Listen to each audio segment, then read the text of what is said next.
Good evening students. आज मैं तुम लोगों के साथ इंटीग्रेटेड केस स्टडीज डिस्कस कर रहा हूँ इंटर ऑडिट के लिए। ठीक है, इंटर ऑडिट सब्जेक्ट है उसके लिए डिस्कस कर रहा हूँ। There are 40 integrated case studies in audit. जो इंटर ऑडिट का पेपर है उसमें इंस्टीट्यूट ने 40 इंटीग्रेटेड केस स्टडीज निकाले हैं। तो धीरे धीरे करके मैं तुम लोगों के साथ डिस्कस करूँगा एक एक करके।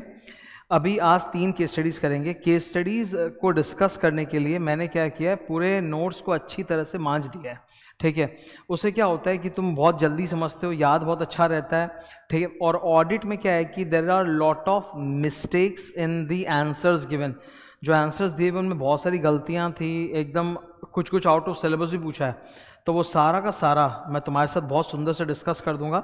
ये पहला केस स्टडी दिख रहा है, छोटा सा केस स्टडी है, मतलब केस स्टडी का ज़्यादा इस्तेमाल किया नहीं, बस अपनी तरफ से क्वेश्चन उन्होंने डालने चालू कर दिए एमसीक्यू में। हर आंसर का हिंट दिया हुआ है, इंपॉर्टेंट वर्ड्स वगैरह सब हाईलाइटेड है। Let me start the discussion. ठीक है, 3 केस स्टडी करेंगे। सबसे पहला केस स्टडी, सर ये पहला, अच्छा मैं ना अभी क्या करूँगा, पढ़ाते वक्त हाईलाइट वगैरह करने जा रहा हूँ, तो तुम हाईलाइट मत करना, एवरीथिंग इज मार्क्ड, फालतू का गंदा मत करना नोट्स को। ठीक है, ये पहला केस स्टडी जो है ये ऐसे 501 के ऊपर बेस्ड है। ऐसे 501 जो है ये हमें सिखाता है स्पेसिफिक ऑडिट प्रोसीजर्स इन 3 डिफरेंट एरियाज, इन्वेंट्री के लिए, लिटिगेशन एंड क्लेम के लिए और सेगमेंट रिपोर्टिंग के लिए। तो इन्वेंट्री की बात करते हैं। This question is about inventory, कि एक कंपनी के पास इन्वेंट्री, आप उसका ऑडिट कर रहे हो, तो इन्वेंट्री के लिए आपको एविडेंस ऑब्टेन करना है। ठीक है, उसी कॉन्टेक्स्ट में they have arranged the questions. तो कहानी जो यहाँ पे दी हुई है ना, उसका कोई बहुत ज़्यादा रेलेवेंस नहीं है कि एक राइस मैन्युफैक्चरिंग कंपनी है जो पैडी से राइस बनाता है, domestic as well as international market को केटर करता है, फैक्ट्री एक जगह लोकेटेड है, दूसरी जगह ऑफिस कहीं और है। तो ये सब कुछ कहानियाँ दी हुई है, उसका कोई बहुत बड़ा विशेष इम्पैक्ट तो नहीं है। मल्टी चॉइस के साथ डिस्कशन करते हैं। Before getting inside discussion let me tell you 2-3 things. Inventory assertions याद होंगे, ऑडिट में असर्शंस होते हैं ना, कंप्लीटनेस, एग्जिस्टेंस, ऑकरेंस की एग्जिस्टेंस एक साथ ही होता है, valuation, accuracy, measurement, rights obligation, presentation, disclosure. तो there are 5 types of assertions in audit. Audit में जब आप बैलेंस शीट पीएल का किसी भी आइटम को उठाते हो तो उसमें 5 असर्शंस होते हैं। हर आइटम में 5 नहीं होते, कहीं 2 होता है, कहीं 3 होता है, कहीं 4 होता है, इस तरह से होता है। और ऑडिटर क्या होता है, assertion wise audit procedure perform करता है। जैसे जो चैप्टर नंबर 9 है ऑडिट के सिलेबस में, वॉल्यूम 2 में आता है, चैप्टर नंबर 9 पूरा उसी पे है कि हर आइटम के रिस्पेक्ट में असर्शन वाइज प्रोसीजर डाले हुए हैं कि कंप्लीटनेस कैसे चेक होगा, एग्जिस्टेंस या ऑकरेंस कैसे चेक होगा, वैल्यू कैसे चेक होगी, राइट्स ऑब्लिगेशन कैसे चेक होगा, प्रेजेंटेशन कैसे चेक होगा, लाइक दैट। इन्वेंट्री के लिए सबसे इंपॉर्टेंट 2 असर्शन होते हैं, एक होता है एग्जिस्टेंस और दूसरा होता है वैल्यू। ठीक है, एग्जिस्टेंस का मतलब कि इन्वेंट्री है भी कि नहीं है, जो इन्वेंट्री कंपनी बोल रही है अपने बैलेंस शीट में वो है कि नहीं है। तो उसके लिए ऑडिटर जाता है फिजिकल अटेंडेंस, मतलब जब कंपनी का जो मैनेजमेंट है वो लोग अपना स्टॉक काउंट करते हैं मैनेजमेंट, तब ऑडिटर जाके वहाँ ऑब्जर्व करता है और टेस्ट काउंट परफॉर्म करता है। तो उससे उसको ये यकीन हो जाता है कि हाँ भाई इन्वेंट्री है, आंखों देखा, सामने सामने। ठीक है, बट क्या उससे वैल्यू पता चलेगा इन्वेंट्री का? नहीं सर, वैल्यू तो कॉस्ट शीट से पता चलेगा। आपको पता होगा there is something called cost sheet and then there is something called process cost sheet. अगर माल बन के तैयार हो गया, फिनिश गुड्स है, तो फिनिश गुड्स का वैल्यू आपको कॉस्ट शीट से निकालना पड़ता है। और अगर वर्क इन प्रोग्रेस है तो वो प्रोसेस कॉस्ट शीट से उसका वैल्यू निकाला जाता है। और रॉ मटेरियल का वैल्यू तो सबसे आसान होता है, जो परचेज इनवॉइस है उसको नेट रियलाइजेबल वैल्यू से कंपेयर कर लो, आ गया तुम्हारा cost of the raw material. ठीक है, तो इन्वेंट्री को लेके जो 2 सबसे बड़ा असर्शन है, एक एग्जिस्टेंस और एक वैल्यूएशन है।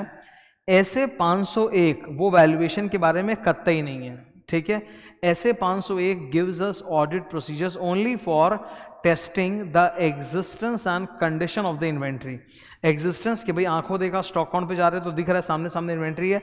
एंड कंडीशन मतलब कंडीशन से थोड़ा सा ये होता है बेनिफिट कि वो इन्वेंट्री कितने साल से पड़ा हुआ है, खराब है कि अच्छा है, देख के तो समझ में आ ही रहा है ना। ठीक है, सपोज कोई इन्वेंट्री है जो 3 साल से हिला नहीं है, तो मतलब वो तो डेड स्टॉक है, उसको स्लो मूविंग या डेड स्टॉक बोलते हैं, उसको राइट ऑफ करना चाहिए। तो उसको बोलते कंडीशन पता चल गया अपने को इन्वेंट्री का। ठीक है, तो आगे जाके इन्हीं मुद्दों पे बातचीत होगी। आओ देखते हैं। फर्स्ट ऑफ ऑल पहला सवाल, which of the following is most likely correct for checking existence and condition of inventory. तो ऐसे 501 एग्जिस्टेंस और कंडीशन के ऊपर ही है, और उसमें सबसे बड़ा ब्रह्मास्त्र एक ही बताया हुआ है, जो मेन प्रोसीजर है कि you have to be physically present at the time of inventory counting. Client का जो बंदा लोग है, मैनेजमेंट एम्प्लॉयज़ वगैरह, they will count the stock, तो आप उस वक्त अटेंडेंस दोगे। तो फिजिकल इन्वेंट्री काउंटिंग में ऑडिटर अटेंड करेगा, और जब ऑडिटर अटेंड करेगा तो उसको 4 काम करने हैं in the logical step. Number 1, वो मैनेजमेंट से जानना चाहेगा कि what procedures are used by the management for counting the inventory. तो मैनेजमेंट के प्रोसीजर्स को सुनेगा, इवैल्यूएट करेगा कि कैसे क्या प्रोसीजर लोग लगाते हैं। सेकेंड, ऑब्जर्व करेगा, देखेगा कि भाई कैसे कैसे परफॉर्म कर रहे हैं अपने अपने प्रोसीजर को। थर्ड, इन्वेंट्री को थोड़ा सा चेक करेगा, इंस्पेक्ट करेगा, ठीक है, खोल के देखना वगैरह कि है नहीं है, क्या dimensions and all that. And चौथा, खुद एक बार थोड़ा सा टेस्ट बेसिस पे काउंट करेगा। तो these are the logical steps that he performs at the time of attendance in physical inventory counting, ठीक है। तो फिजिकल इन्वेंट्री काउंटिंग में यही 2 चीज़ चेक होती है, एग्जिस्टेंस और कंडीशन। तो अब यहाँ पे हमें 4 ऑप्शन दिए हैं। इनके मोस्ट ऑफ द क्वेश्चन जो है ना वो इस तरह के हैं, करेक्ट है कि नहीं है, बताओ कौन सा करेक्ट है। मैंने क्या किया है, इनका आंसर भी पूरा बना के नीचे लिखा है हिंट में। फ़ायदा क्या होगा, ऑडिट में ना MCQ के अलावा ट्रू एंड फॉल्स टाइप के क्वेश्चन आते हैं, ठीक है। ऑडिट में MCQ के अलावा ट्रू एंड फॉल्स क्वेश्चन आते हैं, तो इसीलिए मैंने आंसर भी नीचे लिख दिया, ताकि क्या है कि अगर ये ट्रू एंड फॉल्स के फॉर्मेट में भी आए तो तुमको पता है what you have to write. तो यहाँ पे तो खैर 4 ऑप्शन है, हमें पढ़ना है और देखना है which one is the best one. पहला, it is mandatory for auditor to attend the physical inventory counting. Mandatory होता है, हाँ सही लग रहा है। Second, physical inventory counting may be attended on the date of financial statement और at a date other than financial statement, ठीक है। मतलब बोलता है कि फिजिकल काउंटिंग में जाना तो जरूर है, पर 31 मार्च को जाना जरूरी नहीं, आप 31 मार्च के आगे पीछे भी जा सकते हो, ये भी सच है। Third, attendance at physical inventory counting is impractical. बोला इस कंपनी के केस में ना, कंपनी का फैक्ट्री प्लांट बहुत दूर दूर लोकेटेड, ऑफिस कहीं और है, प्लांट कहीं और है, तो ऑडिटर के लिए ट्रैवल करके जाके इन्वेंट्री काउंट चेक करना पॉसिबल नहीं है, एकदम बुलशिट है ये, ठीक है। असली जवाब ये है, इसमें सब कुछ आ गया। द ऑडिटर शैल अटेंड, उसको करना ही चाहिए physical count attend, unless it is impracticable, ठीक है। नेक्स्ट, ये जो बोल रहे हैं कि इशू है, टाइम और कॉस्ट लगेगा एक लोकेशन से दूसरा लोकेशन जाने में, बोला ये कोई वैलिड एक्सक्यूज नहीं है for skipping such a critical process, ठीक है। तो डी नंबर चारों में से बेस्ट सूट करता है, ओके। सेकंड, बोला कुछ नीचे प्रोसीजर्स इन्वेंट्री के बारे में कुछ बातें बोली हुई है नीचे अलग अलग जगह पर, which are relevant in planning attendance at physical inventory counting. कि फिजिकल इन्वेंट्री काउंटिंग के दौरान जब आप जाते हो तो ये सब चीज़ें रेलेवेंट होती हैं। आपको बताना है इनमें से कौन सा ऐसा कॉम्बिनेशन है जो गलत है, जो इररेलेवेंट है, वो बी नंबर है, ठीक है। क्योंकि बी में देखो क्या लिखा है, नेचर ऑफ द इन्वेंट्री सही है, वो मुझे जानना पड़ेगा जब मैं काउंट करूंगा कि कैसा इन्वेंट्री है, सॉलिड, लिक्विड, गैशियस इन्वेंट्री है, पैकिंग कैसे होता है उसका, raw material, work in progress, finish good, all that. Timing of physical inventory counting, कब काउंट होगा एग्जैक्टली 31 मार्च को। एंड वैल्यूएशन मेथड वो कॉस्ट शीट में आता है, वो फिजिकल इन्वेंट्री काउंटिंग में नहीं आता, तो यही गलत है और इसी की वजह से ये हमारा सही आंसर है। बाकी सारे ऑप्शन एकदम सही है, उनमें कहीं कोई दिक्कत नहीं है, खाली ये बी नंबर ऑप्शन में एक वैल्यूएशन बोल दिया वो गलत है। फिजिकल इन्वेंट्री काउंटिंग से वैल्यू पता कतई नहीं चलेगा। मैं तुमको एक काम, सोचो तुम ज़रा, तुमको अगर कोका कोला की इन्वेंट्री कोकोला के वेयर हाउस से भेज दिया गया कि भाई यहाँ कोकोला का बहुत स्टॉक रखा है, कैंस है, बॉटल्स है, अलग अलग साइज़ का पेट बॉटल है, मतलब बड़ा बड़ा बॉटल्स भी, फैमिली पैक वगैरह, आपको देख के वैल्यू बताना है। आप वैल्यू बता पाओगे? नहीं। MRP नहीं पूछ रहा है, वैल्यू। कोको कोला की जो 20 रुपये की बॉटल हम लोग खरीदते हैं, MRP, उसका वैल्यू थोड़ा ना 20 रुपये, उसका वैल्यू तो कॉस्ट शीट से निकलेगा जो कि कम होगा बहुत, तो देख के आप थोड़ा ना वैल्यू बता सकते हो। तो वैल्यूएशन का फिजिकल इन्वेंट्री काउंट से लेना देना नहीं है, तो that is the only wrong thing, इसीलिए वो सही आंसर है। हमसे पूछा कौन सा इनअप्रोप्रिएट, कौन सा गलत है बताओ, विच one is the inappropriate combination. तीसरा बोला कि लॉजिकल स्टेप्स बताइए, जब हम लोग फिजिकल इन्वेंट्री काउंट करते हैं तो लॉजिकल स्टेप्स क्या होता है। ये रहे वो लॉजिकल स्टेप्स, मैंने लिख के दिए हैं। सबसे पहले मैनेजमेंट के प्रोसीजर क्या उनसे पूछो, फिर उनको करते हुए उसको ऑब्जर्व करो, फिर खुद थोड़ा सा इन्वेंट्री को खोल खोल के चेक करो कहाँ कैसा है, एंड लास्ट टेस्ट काउंट करो। तो ये चारों इसी सीक्वेंस में होते हैं, ये जिसमें है वो है option number D. Option D में पूरा सजा के सीक्वेंस है, that's our answer. Question number 4, ये पूछा है कि फिजिकल इन्वेंट्री काउंटिंग के दौरान आपको कौन कौन से असर्शन टेस्ट होते हैं। एग्जिस्टेंस होता है, कंडीशन होता है, और ये दोनों बात कहाँ लिखा हुआ है सर? ऐसे 501 में। तो ऑप्शन 1 एंड 3 आर करेक्ट। ठीक है। नंबर 5, ये बहुत इजी है। ये कंपनी का काम क्या है? पैडी से राइस बनाना। तो ये लोग ना जॉब वर्क का काम भी करते हैं। जॉब वर्क का मतलब क्या है? इन्होंने बहुत बड़ी मशीन बैठा रखी है, फैक्ट्री बैठा रखी है, तो अपना वाला पैडी का राइस तो करते हैं, इसके अलावा दूसरी कंपनियां भी अपना पैडी इनके यहाँ भेजती है ताकि उसको राइस में कन्वर्ट करके लोग वापस भेज सके। इसके लिए लोग कुछ कमीशन पैसा वगैरह लेते हैं। तो इनके इन्वेंट्री में बहुत सारा पैडी और राइस पड़ा हुआ था जो इनका नहीं था, दूसरों का था। हमें पूछा है कि बताइए वो पैडी या राइस फाइनेंशियल स्टेटमेंट्स में कहाँ पर आएगा? कहीं नहीं आएगा। वो मेरा सामान नहीं, मेरा असेट नहीं, मेरा स्टॉक नहीं है, तो वो मेरे बैलेंस शीट में नहीं आएगा। This was a common sense question. ठीक है, डन है। सो अभी जो पहला केस स्टडी तुमने किया, इसमें तुमने क्या देखा कि भाई जो इन्वेंट्री है, ठीक है, कहानी जो इतनी ऊपर में डाली हुई थी 6 लाइन की, उसका कोई बहुत ज़्यादा इफेक्ट नहीं था एमसीक्यूज़ पे। द एमसीक्यूज़ वर मोर और लेस इंडिपेंडेंट। ऑडिट में ऐसा ही होता है। केस स्टडी 2 में इसमें एक छोटी सी कहानी है, ये रही, और फिर इसके ऊपर कुछ सवाल हैं, डिस्कस करेंगे। ये चैप्टर 5 के ऊपर है। चैप्टर 5 है ना, the auditor's responsibility in relation to fraud in an audit of financial statements.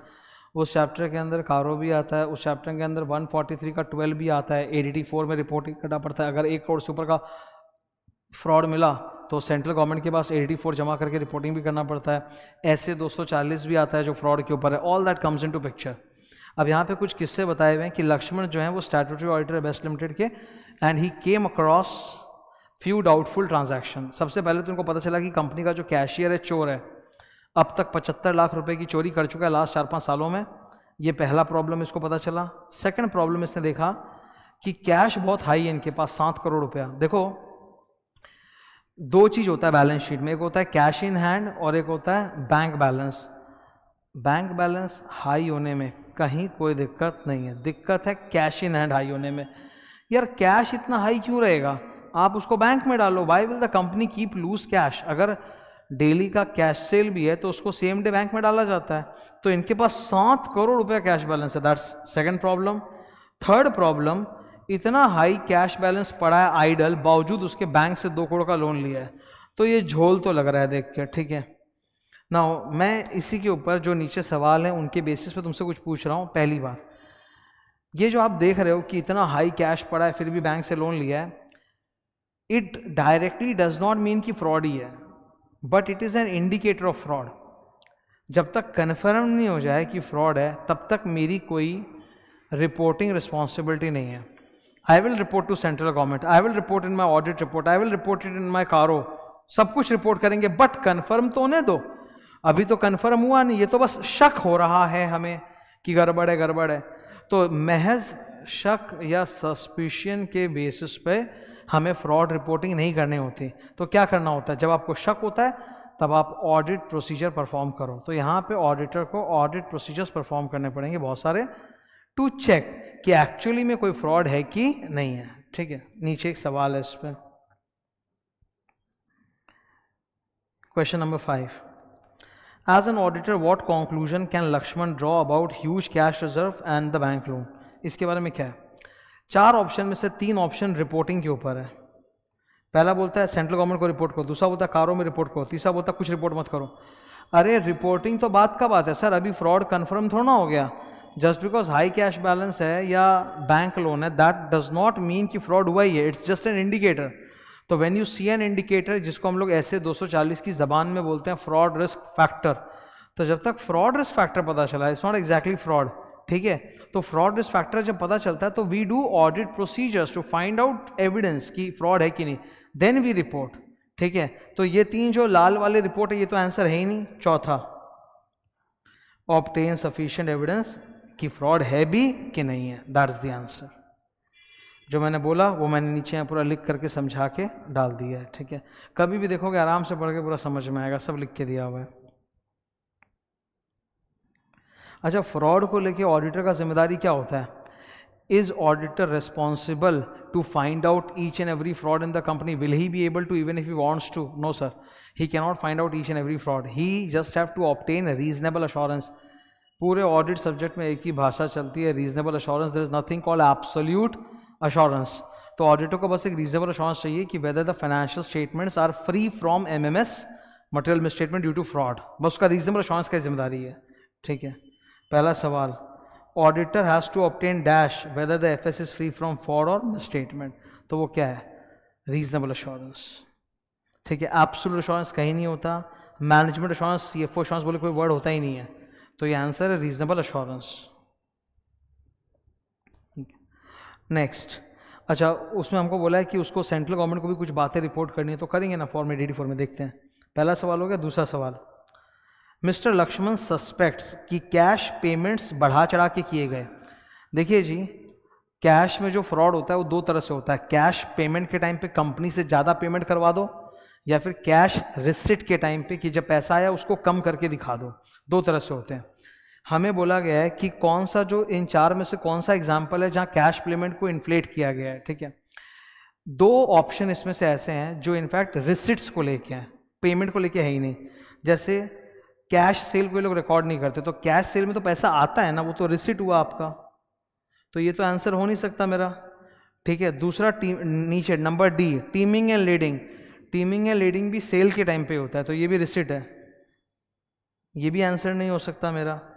तो पेमेंट के दो ही हैं इसमें, कौन कौन से? ये पेमेंट, ये पेमेंट। अब बी और सी में से आप ही पढ़ो बेस्ट कौन सा है। बी में लिखा है making payment against the purchase voucher, normal लग रहा है सुन के, कोई कहीं भी कुछ ये नहीं कि बढ़ा के पेमेंट हुआ है। और सी में तो बाकायदा वर्ड डाल दिया making payment against inflated voucher. Inflated voucher मतलब जहाँ पे कीमतें बढ़ा के दिखाई गई और ज़्यादा पैसा पेमेंट करवा रहा है, तो सी इज द आंसर। क्वेश्चन 3, जब भी आपको फ्रॉड पता चलता है कंपनी के अंदर, तो सबसे पहला आपका काम होता है कि 2 दिन के अंदर आप ऑडिट कमेटी को इन्फॉर्म करते हो, उनका जवाब आता है, फिर आप ADT फॉर जमा करते हो सेंट्रल गवर्नमेंट के पास। तो that is at a later stage. पहला काम होता है within 2 days of coming to know of the fraud you report it to the audit committee. अब सर हर कंपनी में तो ऑडिट कमेटी होता नहीं है ना। ऑडिट कमेटी किन कंपनियों में होता है? लिस्टेड 10, 100, 50, ये मैंने बताया था। Listed company paid up capital 10 crore, turnover 100 crore, loans borrowings 50 crore, वैसी वाली कंपनियों में होता है, हर कंपनी में नहीं होता। तो 2 दिन के अंदर मैं ऑडिट कमेटी को बताता हूँ। नाउ देयर आर कंपनीज जिनमें ऑडिट कमेटी नहीं होता, तो वहाँ किसको बताऊँगा? वहाँ बोर्ड ऑफ डायरेक्टर्स को बताऊँगा। तो मुझे ऑडिट कमेटी को, जहाँ ऑडिट कमेटी है वहाँ ऑडिट कमेटी को बताएंगे, जहाँ नहीं है वहाँ BOD को बताएंगे। दोनों में से किसी एक को होता है। तो ऑडिट कमेटी है तो उसी को, वो नहीं है तो BOD। ये नहीं कि दोनों को, ऑडिट कमेटी एंड BOD, वो नहीं। ऑप्शन नंबर ए में लिखा है ऑडिट कमेटी नहीं तो BOD, सही है। बी में लिखा है कि सिर्फ ऑडिट कमेटी को बताएंगे, गलत है। डी में लिखा है ऑडिट कमेटी एंड BOD, ये भी गलत है, दोनों को नहीं बताते। जहां ऑडिट कमेटी है सिर्फ ऑडिट कमेटी को बताते हैं। चौथा, report to the board, board को रिपोर्ट नहीं करते हैं, ऑडिट कमेटी। तो आंसर है AC oblique BOD, which means अगर जहां ऑडिट कमेटी है वहां उनको, नहीं तो BOD। ये रहा answer. Question number 4, fill in the blanks है। Owing to dash limitations of audit. देखो ये सुनने से समझ में आता है कि पूरे ऑडिट सब्जेक्ट में ना 2 ही बार है जब इनहेरेंट लिमिटेशन वर्ड का प्रयोग होता है। एक चैप्टर 1 में होता है इनहेरेंट लिमिटेशंस ऑफ ऑडिट, ठीक है, और फिर एक चैप्टर 4 में होता है inherent limitation of internal control. तो लिमिटेशन वर्ड के पहले इनहेरेंट वर्ड ही जमता है, और कोई वर्ड है ही नहीं। इन्होंने क्या क्या बकवास नहीं बनाया। ऑप्शन बी देखो, inherent, management limitation, regulatory limitation, ये सब है ही नहीं। Inherent limitation, there is dash risk that some MMS will not be detected. कितना भी अच्छा ऑडिट कर लें, कुछ रिस्क है कि सारा MMS तो नहीं मिलेगा, तो वो रिस्क को बोलते हैं अनअवॉइडेबल, कि भाई अनअवॉइडेबल है, वो रहेगा ही रहेगा। इनफैक्ट अनअवॉइडेबल रिस्क को भी हम लोग इनहेरेंट रिस्क ही बोलते हैं, ठीक है, क्लियर। ऐसे 240 से उठाया हुआ है। क्वेश्चन नंबर 5 हो गया, ठीक है। तो this was our second case study in audit. तो 2 केस स्टडी थे, दोनों छोटे छोटे थे, ज़्यादा डेटा नहीं। अब केस स्टडी 3। केस स्टडी 3 सबसे भयंकर मतलब है, यहाँ लिखो डेंजरस। मैं गुड नहीं लिख रहा, मैं डेंजरस लिख रहा हूँ। क्यों डेंजरस लिख रहा हूँ मैं बता देता हूँ। कहानी में बहुत कुछ डाला है जिसका नीचे लिखे हुए MCQ के साथ कनेक्शन नहीं है। दूसरा, it is based on 3 standards, 210, 610। But ये 600 क्या कर रहा है? 600 तो सिलेबस में भी नहीं है। Branch audit using the work of another auditor, ये तो सिलेबस में भी नहीं, फिर भी इस पर भी क्वेश्चन पूछ डाला आउट ऑफ सिलेबस, ठीक है। इसमें एक क्वेश्चन 210 पे, 3 क्वेश्चन 610 पे, ओके, पर एक क्वेश्चन 600 पे जो कि आउट ऑफ सिलेबस है। नेक्स्ट, इस पे जो इंस्टीट्यूट ने आंसर दिया है 5 MCQs हैं इसके नीचे, जिसमें से 4 का आंसर गलत है, एकदम भयंकर वाला गलत है। मैंने रेक्टिफाई करके पूरा लॉजिक आंसर वैंसर सब लिख के दिया है, इसीलिए इसको बोल रहा हूँ ये डेंजरस एकदम क्वेश्चन है, ठीक है। मून ग्रुप ऑफ इस क्वेश्चन में आपको 3 ऑडिटर्स देखने को मिलेंगे, main auditor, principal auditor, branch auditors, internal auditor, ठीक है। प्रिंसिपल ऑडिटर जो पूरी कंपनी का स्टार्ट ऑडिट के लिए जिम्मेदार है, ब्रांच ऑडिटर जो सिर्फ ब्रांचेस के अकाउंट्स का ऑडिट करेगा, इंटरनल ऑडिटर जो basically internal control and systems का ऑडिट करता है। क्वेश्चन ये है, क्या हमारा स्टैट्यूटरी ऑडिटर ब्रांच ऑडिटर का या इंटरनल ऑडिटर का वर्क यूज कर सकता है? हाँ कर सकता है, बट अल्टीमेट जिम्मेदारी उसी की रहेगी, ठीक है। Moon group is a retail chain जो डायरेक्टली कस्टमर लोग को माल बेचता है, डेली कंज्यूमर नीड्स का, सुपरमार्केट टाइप का है। They are in the process of appointing an audit firm, south India का है, टोटल 16 आउटलेट्स है, 4 सिटीज इन साउथ इंडिया। इस पहले पैराग्राफ का कोई यूज नहीं है। Next, Sumant and company, it's a CA firm, ये कंपनी के मेन ऑडिटर्स हैं। इसके अलावा ब्रांचेस के लिए ब्रांच ऑडिटर्स हैं, और कंपनी में इंटरनल ऑडिट का भी एक डिपार्टमेंट है जो क्वार्टरली इंटरनल ऑडिट का रिपोर्ट देता है, ठीक है। इंटरनल ऑडिटर का नाम है राम एंड कंपनी। अब 3 ट्रांजैक्शंस दिए हैं, 3 में से ये इसका कोई यूज नहीं है, नो यूज। ये कि ग्रेचुइटी का वैल्यू निकालने के लिए ऑडिटर ने एक एक्सपर्ट को रखा था, इस पर कोई क्वेश्चन नहीं है, ठीक है। 2 क्वेश्चन, पहला क्वेश्चन ये वाला, ये कंपनी क्या करती है, ये काफ़ी कॉमन चीज़ है कि कस्टमर आएगा माल खरीदेगा तो उसको वो लोग कुछ कार्ड या कुछ दे देते हैं, पे बैक कार्ड, जब वो अगली बार शॉपिंग करने आएगा तो उसका पैसा माइनस हो जाएगा, ठीक है। Very common method. Loyalty points भी सुना होगा तुमने, तुम कहीं भी आजकल मॉल वॉल में शॉपिंग करने जाते हो, तुम्हारा मोबाइल नंबर मांगता है, लिख लेता है, फिर वो लोग बोल देते हैं कि आपके अकाउंट में इतना पॉइंट्स है, तो अगली बार जब आप खरीदोगे तो इतना रुपये आपका कम हो जाएगा, वो रहता है ना, लॉयल्टी पॉइंट्स बोलते हैं, वैसा ही कुछ पे बैक। तो इन्होंने बोला ये जो पे बैक के नाम पे सेकंड सेल या थर्ड सेल में पैसा कम होगा, it should be regarded as a trade discount. First of all this is totally wrong. Question इसके ऊपर तो है नहीं, पर फिर भी मैं तुम्हारे नॉलेज के लिए बता देता हूँ। ये जो पे बैक के कार्ड होते हैं या लॉयल्टी पॉइंट होते हैं या रिवॉर्ड पॉइंट होते हैं जो सेकंड सेल में आप एनकैश करा सकते हो, मतलब आपका प्राइस कम हो जाएगा, it is not a trade discount. Sir trade discount एकदम अपफ्रंट दिया जाता है, वो प्राइस में शामिल भी नहीं होता है, and it is given to the basically wholesalers. Manufacturer wholesaler को देता है, होलसेल रिटेलर को देता है ट्रेड डिस्काउंट, कि कम पे उसको देंगे तब तो वो बाजार में बेसी पे बेच के पैसा कमाएगा, ठीक है। तो it's not a trade discount, ये सब के सब डिस्काउंट्स हैं, ना इनको आप ट्रेड डिस्काउंट बोलते हैं ना आप इनको कैश डिस्काउंट बोलते हो, ये सब रिवॉर्ड स्कीम्स होते हैं, ठीक है। इनका accounting treatment just like cash discount होता है कि पेमेंट करने पे पैसा कम हो गया, इट्स नॉट ट्रेड डिस्काउंट। तो यहाँ पे हुआ क्या, इसी के ऊपर एक प्रश्न है कि ना जो अपना मेन ऑडिटर है वो इंटरनल ऑडिटर या ब्रांच ऑडिटर की बात पर रिलाई कर लेगा। जैसे ब्रांच ऑडिटर इंटरनल ऑडिटर बोलते हैं हाँ ये सही है, उनके सही बोलने से क्या होता है, मैं स्टैट ऑडिटर हूँ, मैं प्रिंसिपल ऑडिटर हूँ, मुझे गलत लग रहा है साफ, तो गलत है। पहला, one of the discount offered by the store is in the form of pay back card with reward point, ठीक है, एक्यूमुलेट करके कस्टमर उसको रिडीम करा सकता है। Management and internal auditors are of the opinion, तो मैनेजमेंट को लगता है और इंटरनल ऑडिटर को भी लगता है कि ट्रेड डिस्काउंट है, गलत। The external auditors are doubtful, तो हम एक्सटर्नल ऑडिटर है, I am Sumant and company, it is wrong, मैं I am solely responsible for my opinion, management अगर कर रहा है तो सही नहीं होगा वो, ठीक है। पहले इससे जुड़े हुए जो सवाल है वो देख लेते हैं और कुछ रैंडम इंटरनल ऑडिट के ऊपर क्वेश्चंस हैं। पहला सवाल, पहला क्वेश्चन का ऊपर लिखे हुए MCQ से कोई कनेक्शन नहीं, it is based on SA 210 letter of engagement. कभी भी एक ऑडिटर किसी क्लाइंट के साथ काम करता है, ज्वाइन करता है, तो क्लाइंट और उसके बीच में एक लेटर ऑफ एंगेजमेंट साइन होता है। द पर्पस इज कि सारे टर्म्स एंड कंडीशन पहले से लिखे हों ताकि बाद में हमारा कोई लड़ाई झगड़ा नहीं हो। One of the important terms and condition is that I remind the management that preparation of financial statements is the responsibility of the management and not my responsibility. उनको ये लिख के दिया हुआ रहता है लेटर ऑफ एंगेजमेंट में, मैं भी साइन करता हूँ, वो भी साइन करते हैं, तो it is like a written acknowledgement from them that they understand कि मेरा काम क्या है, उनका काम क्या है. उनका काम है फाइनेंशियल स्टेटमेंट बनाओ, मेरा काम है उसको चेक करो. तो ये होना ही जरूरी है, एकदम कंपल्सरी है. ठीक है. अब इसके ऊपर ना ऐसे 210 के अंदर एक पैराग्राफ डाला हुआ है. वो पैराग्राफ क्या पढ़ते हैं अपने. ठीक है.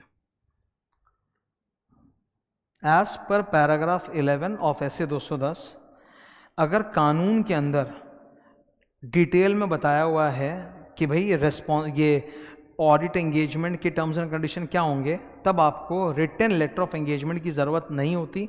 पर कम से कम आप मैनेजमेंट से ये आश्वासन तो लिखवा के लेते हो कि वो अपनी जिम्मेदारी समझते हैं कि उन्होंने एफएस बनाया. इफ लॉ और regulation prescribes in sufficient detail the terms of the engagement, की ऑडिट का ये टर्म्स एंड कंडीशन होगा, the auditor need not record them in a written agreement except that, खाली वो इतना लिखेगा कि हमारे ऊपर ये लॉ अप्लाई कर रहा है, एंड वो मैनेजमेंट से एक रिटन रिप्रेजेंटेशन मतलब रिटन ले लेगा कि वो अपना जिम्मेदारी समझते हैं as far as preparation of FS is concern. ठीक है. ये है.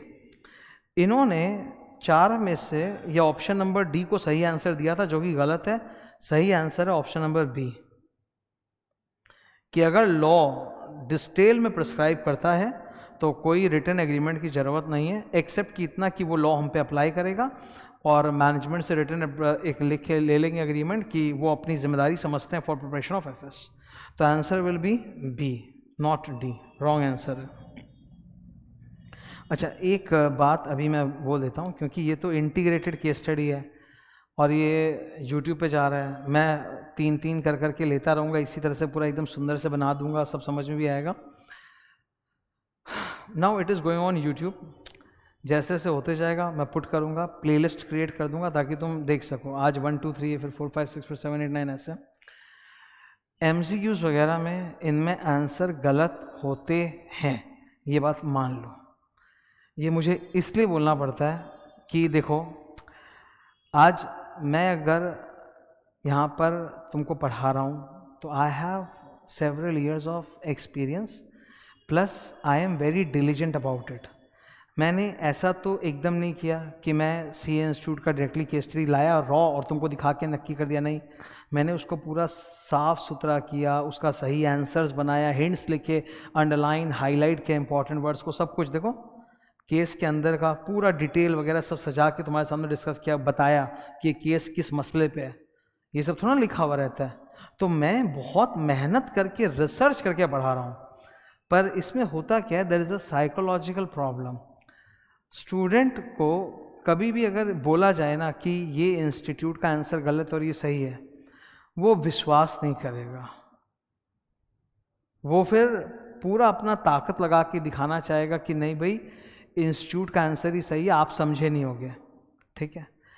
मैं आपको एकदम एब्सोल्यूट, रीजनेबल नहीं, एब्सोल्यूट अश्योरेंस दे रहा हूँ कि my knowledge and experience is much more than yours. तुम इंटर ऑडिट जितना पढ़े हो उससे बहुत ज़्यादा मैं पढ़ा हूँ, पढ़ाया हूँ, फाइनल ऑडिट पढ़ाया हूँ. ठीक है. तुम कोई भी स्टैंडर्ड को इतना जानते हो, मैं इतना जानता हूँ. आई टीच फाइनल लेवल, और ये कोई आज की बात नहीं, I have been teaching for several years और बहुत डिटेल में. ठीक है. तो अगर मैं आपको ये बोल रहा हूँ कि इंस्टीट्यूट का आंसर गलत है और आपको सही आंसर करना है तो है. इसमें हमारे बीच में कोई डिबेट की जगह नहीं होनी चाहिए कि सर आप आओ हम आपके साथ डिबेट करेंगे. मैंने पूरा आंसर तुम्हारे लिए लिख के दिया, ये नहीं कि बस मैंने बोल के छोड़ दिया हो. तर्क वितर्क करने के लिए जो मेरी तरफ से तर्क हैं, आर्ग्यूमेंट है, लॉजिक है, वो मैंने आपको पूरा लिख के दिया है. आप जाओ ऐसे 210 बेयर डाउनलोड कर लो CA इंस्टीट्यूट के साइट से, उसमें पैराग्राफ नंबर 11 में जाके देख लो ये लिखा है कि नहीं, और फिर आप ऑप्शंस पढ़ के हमको बता दो. 210 का बेयर डाउनलोड कर लो, पढ़ के बता दो हमको. ठीक है. तो ये नहीं होना चाहिए कि हमारे बीच में तर्क वितर्क चालू हो जाए, क्योंकि यहाँ तो 4 आंसर गलत हैं, फिर चारों में आप तर्क करोगे कि नहीं आप सही नहीं हो, तो मैं भाई कैसे पढ़ा दूँ 2 और 2 5. अगर इंस्टीट्यूट ने, देखो इंस्टीट्यूट की बुराई करके कोई फ़ायदा नहीं है, it is not helpful. The thing is हमें अपना काम करना है, अच्छा करना है। अब कोई चीज़ अगर उनकी एक पुस्तक में गलत लिखी तो है, उसको लेके इतना बहस क्यों? गलत है तो गलत है। मैं तो सही बता रहा हूँ तो उसका पूरा तुमको वो दे रहा हूँ ना, क्या बोलते हैं उसका, रीज़न, कि this is the reason, this is the problem, इसीलिए वो उनका आंसर गलत है, जो बता रहा हूँ सही है। ठीक है, ये इसलिए मैं बता देता हूँ बिकॉज स्टूडेंट, मतलब आप लोग यूट्यूब पे देखोगे और फिर यूट्यूब में आप एक्सपेक्ट करोगे कि आप कमेंट मारोगे और फिर मैं कमेंट पे आपके साथ वहाँ पे रिप्लाई में तर्क वितर्क में आऊँ, वो कैसे हो पाएगा? आप समझो बात को। ठीक है, ये तो मैं मतलब हेल्प करने के लिए डाल रहा हूँ ना, ये ऐसा थोड़ा ना कि मेरे को कोई तुम अकेडमिक डिबेट करना है, उसका कोई अवार्ड मिलने वाला है, ये तो मैं तुम्हारे को हेल्प करने के लिए डाल रहा हूँ। ठीक है, तो बहुत सोच समझ के मैंने आंसर बताया, उसमें सोचो मत गलत। नेक्स्ट बोलता वो जो पे बैक कार्ड वाला है ना, कि उसको ट्रेड डिस्काउंट मान लो, कंपनी मैनेजमेंट बोल रही है ट्रेड डिस्काउंट है, इंटरनल ऑडिटर बोल रहा है, तो हम मान लेंगे क्या? नहीं, ऑप्शन पढ़ो। बोलता auditor can put Reliance and go by the opinion of branch and internal auditor. मतलब ऑडिटर उन पर भरोसा करता है बिकॉज उनको ज़्यादा बुद्धि है। पागल वागल है क्या? अकाउंटिंग एंट्री की बात हो रही है, और अकाउंटिंग एंट्री की सबसे ज़्यादा नॉलेज किसको हो सकती है? अकाउंट्स की, प्रिंसिपल ऑडिटर को। साफ गलत है ये तो। सेकंड बोलता है मैनेजमेंट पे भरोसा करता है बिकॉज मैनेजमेंट अकाउंटिंग पॉलिसी अगर कुछ लेता है ना तो सही लेता है। कौन बोला ये बात? As an auditor I always challenge the accounting policies adopted by management because they are mistaken, they are wrong. तो मैं उन पर थोड़ा भरोसा कर लूंगा कि उनकी अकाउंटिंग पॉलिसी तो सही होगी। ठीक है। चौथा, ऑडिटर जो है मैनेजमेंट को एडवाइस करेगा पर अपना ओपिनियन क्वालिफाई नहीं कर सकता। क्यों नहीं कर सकता? क्योंकि ब्रांच ऑडिटर औकात में उससे बड़ा होता है। ब्रांच ऑडिटर प्रिंसिपल ऑडिटर से बड़ा होता है। फिर बकवास कर दिया इन्होंने। तो ले दे के एक बचा, अब इसको पढ़ो। बोलता है कि it is my sole responsibility, मेरा ओपिनियन के लिए मैं जिम्मेदार हूँ। मैं बाद में उंगली नहीं उठा सकता कि ब्रांच ऑडिटर ने ऐसा किया, इंटरनल ऑडिटर ने, मैनेजमेंट ने उनके बोले बात पे मना नहीं। I am responsible for my opinion. ठीक है, और मेरे को अपने हिसाब से ओपिनियन इशू करना है। तो यही सही आंसर है। ठीक है, इसमें भी सी इंस्टीट्यूट ने गलत आंसर दिया था, पूरा लॉजिक वगैरह के साथ मैंने लिखा है। क्वेश्चन 3 में भी गलत आंसर दिया था। बोला ऐसे 610 है सिलेबस में, ऐसे 610 में दो चीज़ें होती हैं, statutory auditor can use the work of internal auditor, use the work of internal auditor, या फिर use the direct assistance of internal auditor. दो में से एक चीज़। क्वेश्चन में बोला है what is the main objective of external auditor when he uses the work of internal auditor. मतलब डायरेक्ट असिस्टेंस नहीं ले रहा है, वर्क यूज़ कर रहा है। ठीक है, तो इसमें ना सबसे बेस्ट आंसर है ये कि जब वर्क यूज़ करते हैं तो चेक करते हैं कि कौन कौन से एरियाज़ में उनका वर्क यूज़ कर पाएंगे, किस हद तक कर पाएंगे, और क्या उनका इंटरनल ऑडिटर का वर्क मेरे लिए एडिक्वेट होगा कि नहीं, ये चेक करते हैं। ठीक है, ये राइट आंसर है। सेकंड बोला है कि उनके काम को डायरेक्ट सुपरवाइज रिव्यू करेंगे, वो तब करते हैं जब उनका डायरेक्ट असिस्टेंस लेते हैं। तो यहाँ तो डायरेक्ट असिस्टेंस नहीं ले रहे हैं, तो ये वाला ऑप्शन तो होगा ही नहीं। थर्ड, उनकी रिपोर्ट को पढ़ेंगे और देखेंगे उन्होंने क्या क्या कवर नहीं किया। एकदम बुलशिट है, ऐसा कुछ लिखा ही नहीं कहीं पे भी। चौथा, मैनेजमेंट से पूछताछ करेंगे स्पेशल पॉइंट्स की, वो लोग इंटरनल ऑडिटर की बात को फॉलो किए कि नहीं। ये भी बकवास है, ये मन से बनाया हुआ, ऐसा कुछ लिखा ही नहीं कहीं पे भी। ठीक है, तो whenever I use the work of an internal auditor I have to check areas where I can use their work, to what extent I can use their work, and whether their work is adequate for my purpose or not. तो answer है ए। ठीक है, question number 4 branch audit पर पहले 5 करेंगे। Which of these is not a factor for, एक external auditor को हमेशा इवेलुएट करना पड़ता है। Whenever an external auditor uses the work of internal auditor he has to check OCD, objectivity, competence, disciplined approach. Objectivity मतलब internal auditor ने पूरी ईमानदारी के साथ अनबायस्ड होकर अपना सही काम किया, सबूत के बेसिस पे किया है। कॉम्पिटेंस मतलब काबिल है कि नहीं, और डिसिप्लिन अप्रोच मतलब सही तरह से वर्क पेपर वगैरह बना के वो लोग काम करते हैं कि नहीं करते हैं। ये 3 चीज़ चेक करनी पड़ती है। हमें यहाँ ऑब्जेक्टिविटी के बारे में पूछा है कि मैं एक्सटर्नल ऑडिटर हूँ, जब मैं इंटरनल ऑडिटर की ऑब्जेक्टिविटी चेक करता हूँ कि वो लोग ऑब्जेक्टिवली अपना काम ढंग से कर रहे हैं कि नहीं, बिना बायस होके, बिना मैनेजमेंट के दबाव में आके, तो मैं क्या क्या फैक्टर कंसिडर करता हूँ। 4 में से एक है जो गलत है, और वही हमारा आंसर है। हमसे पूछा which is not a factor. ठीक है, पहला हम लोग देखेंगे कि भाई कंपनी के ऑर्गेनाइजेशनल स्टेटस में इंटरनल ऑडिटर कहाँ पे लोकेटेड है, कि वो फ्री फ्रॉम बायस है कि नहीं, मतलब अनबायस्ड होके, तो सही है, ये तो ऑब्जेक्टिविटी का ही ओ।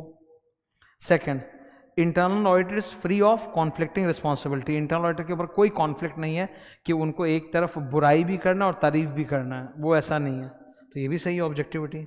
चौथा, दोस्त charge with governance employment decisions देखते हैं कि इंटरनल ऑडिटर में किसको हायर किया जा रहा है, इंटरनल डिपार्टमेंट में कौन कौन है, ये भी गुड है ऑब्जेक्टिविटी के लिए। लेकिन ये बीच वाला सर कॉम्पिटेंस है, हम लोग देखेंगे कि उनकी क्या टेक्निकल ट्रेनिंग और प्रोफिशिएंसी है, ये तो कॉम्पिटेंस हुआ ना, दैट्स नॉट ऑब्जेक्टिविटी।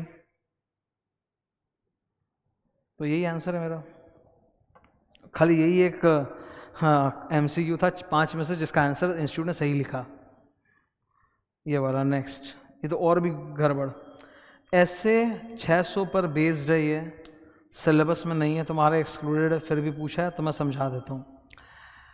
चेन्नई वाली जो इनकी ब्रांच है ऊपर, ये रहा, ठीक है, इनका कंपनी का एक ब्रांच चेन्नई में है, पर वो बंद होने वाला है, ठीक है, उसमें बहुत कम स्टॉक पड़ा है, सेल्स खाली 1,40,000 रुपये हुआ है साल का, उसका ऑडिट कोई ब्रांच ऑडिटर कर रहा है, ठीक है, उसका ऑडिट कोई ब्रांच ऑडिटर कर रहा है, और वो ब्रांच ऑडिटर जो है वो चार्टर अकाउंटेंट नहीं है। तो नॉर्मली क्या होता है कि दो मुद्दे होते हैं, एक कि ये ब्रांच इतना छोटा और इमटेरियल, एक तो बंद होने वाला है, ऊपर से स्टॉक उसमें सेल भी 1,40 का हुआ है, सिर्फ पूरे साल भर का, स्टॉक भी बहुत कम है, तो इट्स एन इमटेरियल ब्रांच, इसके अकाउंट्स के ऑडिट से उतना कोई फर्क पड़ेगा नहीं, that's point number 1। Point number 2, इस ब्रांच का ऑडिट जो बंदा कर रहा है, ये नीचे बोला हुआ क्वेश्चन में कि वो CA नहीं है, तो आपकी क्या जिम्मेदारी है। अब SA 600 के अंदर मैं तुमको बोल रहा हूँ, it's not in your syllabus, फिर भी सुन लो मेरे से, SA 600 में लिखा हुआ है, लिखा हुआ कि भाई अगर ब्रांच ऑडिटर CA नहीं है तो ऑडिटर इस बात को कंसिडर करेगा बस, और कुछ नहीं बोला कि ये प्रोसीजर करेंगे या वो प्रोसीजर करेंगे या नाचेंगे या गाएंगे, कुछ नहीं बोला। इन्होंने अपने मन से 4-5 चीज़ें बनाई गलत गलत, और उसमें से एक को आंसर बना दिया, सो दैट्स रॉन्ग। वहाँ ये ज़रूर लिखा हुआ है SA 600 में कि अगर एज अ स्टार्ट ऑडिटर मुझे लगता है कि कोई ब्रांच एकदम नगण्य है, इमटेरियल है, तो उसको वहाँ पे SA 600 नहीं लगेगा, वहाँ पे SA 600 अप्लाई नहीं करेगा, मुझे ब्रांच ऑडिटर के साथ उतना ज़्यादा मेहनत करने की ज़रूरत है ही नहीं, ठीक है। ये रहे आपके सामने option, the external auditor finds that the branch auditor is not a member of institute, chartered accountants का नहीं है वो, क्या करना चाहिए। यहाँ पे इन्होंने ऑडिट प्रोसीजर बता दिया कि भाई वो तो CA नहीं, तो हम जाएंगे ब्रांच में चेक करने, I will myself visit and do, बक नहीं करेंगे, ऐसा कुछ लिखा ही नहीं वहाँ। चौथा वाला बोला मैं उसके साथ कोऑर्डिनेट करूँगा, उससे बुक्स वगैरह मंगाऊंगा ताकि खुद चेक कर सकूँ, फिर से ऐसा कुछ ज्ञान वहाँ लिखा हुआ नहीं है स्टैंडर्ड में। तीसरा, मैं उस पर आंख बंद करके भरोसा कर लूँगा और मैनेजमेंट से लिखवा के ले लूँगा कि जिस ब्रांच ऑडिटर ने ऑडिट किया, भले ही वो CA नहीं है परंतु वो वेल क्वालिफाइड है। ये पूरा लफ्ज, ये बात है ही नहीं स्टैंडर्ड के अंदर, ठीक है। एक ही बचा कि भाई ये financial statement of the component मतलब होता है ब्रांच, इमटेरियल है तो यहाँ पे 600 अप्लाई नहीं करता, ठीक है, ये लिखा हुआ है स्टैंडर्ड में। ये रहा पूरा आंसर, तो इसमें भी ICAI ने गलत आंसर चुना था, ठीक है। पूरा आंसर दिया हूँ, paragraph 4 of SA 600, when the principal auditor concludes that the financial statement information of a component branch is immaterial, the procedure outlined in this standard 600 do not apply, ठीक है। So the answer is B. Okay sir, so that was our 3 case studies, okay। अपना ये 40 minute का discussion हुआ है, मैंने इस दौरान तुमको हर टॉपिक जिसका नाम आते गया उसके बारे में थोड़ा थोड़ा बताते भी चला गया, रिवीजन भी हो गया और ये केसेस भी सॉल्व हो गए, ओके। आगे और इसी तरह से मैं करते रहूँगा, 3-3 केस स्टडी करके जब जब मौका मिलेगा I put it and I create a playlist, तुम्हारे लिए ढूंढना आसान रहेगा। नोट्स जो है वो नीचे वीडियो डिस्क्रिप्शन में डाले हुए हैं यूट्यूब में, आपको मिल जाएंगे। Thank you.